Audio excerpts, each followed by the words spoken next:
Okay, this is the Kindle Fire on the left, Google Nexus 7 on the right. Both look pretty similar from this angle, I'm sure when you're looking at the video. However, they are much different in their guts and their capabilities and their aesthetics as well. One, they both have a 7-inch display. However, the Nexus 7 has a much better resolution and pixel depth.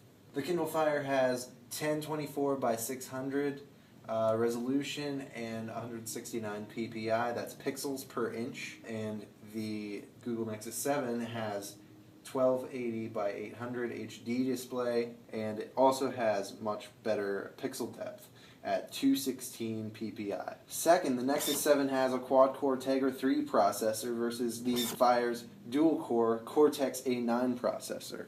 Now, if anything can tell you a little bit more about that, the Cortex-A9 processor is used in many of the high-end calculators. And it's a dual-core processor, so obviously when you have more cores, you can chew through things a lot better. Number 3, the Google Nexus 7 has better storage options. Whereas the Kindle Fire has only 8 gigabytes of storage, the Google Nexus 7 has 8 gigabytes, or you can upgrade for $50 more to the 16 gigabyte version. One thing to keep in mind though is that the only available space that you have to store things on these devices, it's only 6 gigabytes when you're getting the 8 gigabyte version, because it needs space to run the operating system. Fourth, the Google Nexus 7 has 1 gigabyte of RAM, where the Fire only has half of that with 512 megabytes. This again can make a huge difference in performance, especially when you're running 3D games and things like that.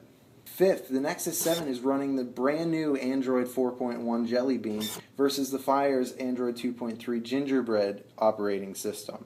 As you can see on the home screen, they look quite different. Now, the biggest thing to keep in mind when you're looking between the different operating systems is that there's a big difference in performance and features, especially when you're looking between these two devices, because there's such a big gap between Gingerbread and Jelly Bean. Number 6, because of the difference in the operating system, the file and app support is naturally larger on the Nexus 7 than the Kindle Fire due to the time and tech differences in the different operating systems. So you can get more apps on the Google Nexus 7 that'll be actually supported than the Kindle Fire.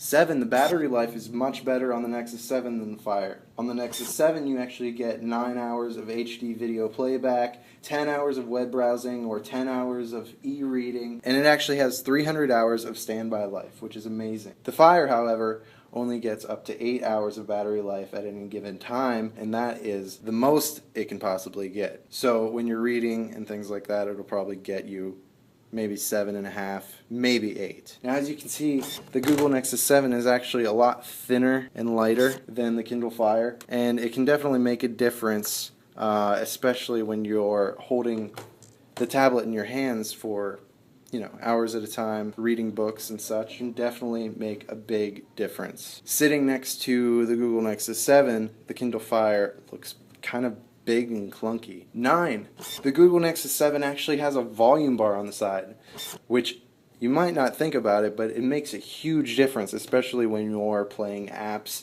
and it's too loud or too quiet. You always have to go back to the home screen to access your volume on the Kindle Fire. And 10, the Google Nexus 7 actually has a front-facing camera, whereas the Kindle Fire has no camera at all. Now you can Skype with your friends and family right from your 7-inch tablet. There you have it, guys. Those are my top 10 reasons why you should buy the Google Nexus 7.